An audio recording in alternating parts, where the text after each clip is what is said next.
বদলে গেল ফোনের ডায়াল প্যাড, জানুন আসল কারণ, আগের অবস্থায় ফেরানোর উপায়। মুহূর্তের মধ্যেই এক রাতের ভিতর মোবাইলের ডায়াল প্যাড আর আগের মতো নেই।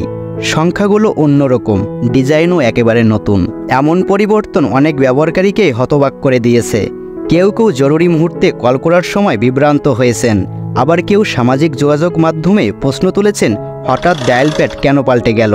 গুগলের নতুন চমক, প্রযুক্তি বিশেষজ্ঞরা জানিয়েছেন চিন্তার কিছু নেই, এটি কোনো ভাইরাস বা ফোনের ত্রুটি নয়। আসলে গুগল দীর্ঘদিন পরীক্ষার পর চালু করেছে নতুন interface material UI material 3 expressive design. এই আপডেটের পর ফোন অ্যাপসের ডিজাইনই বদলে গেছে।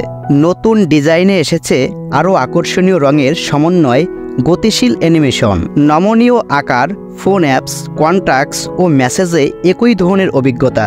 সব মিলিয়ে ব্যবহারকারীরা এখন পাবেন আরও আধুনিক ব্যক্তিগতকরণ সুবিধাসম্পন্ন স্মার্টফোন অভিজ্ঞতা। ব্যবহারকারীরা কি করবেন? ডায়াল প্যাড হঠাৎ বদলে গেলে ভয় পাওয়ার কিছু নেই। কয়েকটি সহজ ধাপ মেনে চললেই ঝামেলা কাটিয়ে ওঠা সম্ভব। ফোন একবার রিস্টার্ট করুন, ফোন অ্যাপসের ক্যাশে ও ডেটা ক্লিয়ার করুন, ফোনের সিস্টেম আপডেট নিয়মিত চেক করুন, অচেনা বা সন্দেহজনক অ্যাপস ডাউনলোড থেকে বিরত থাকুন, সর্বশেষ সিকিউরিটি আপডেট ইনস্টল করুন। আপনি কি পুরানো ডায়াল প্যাডে ফিরে যেতে চান?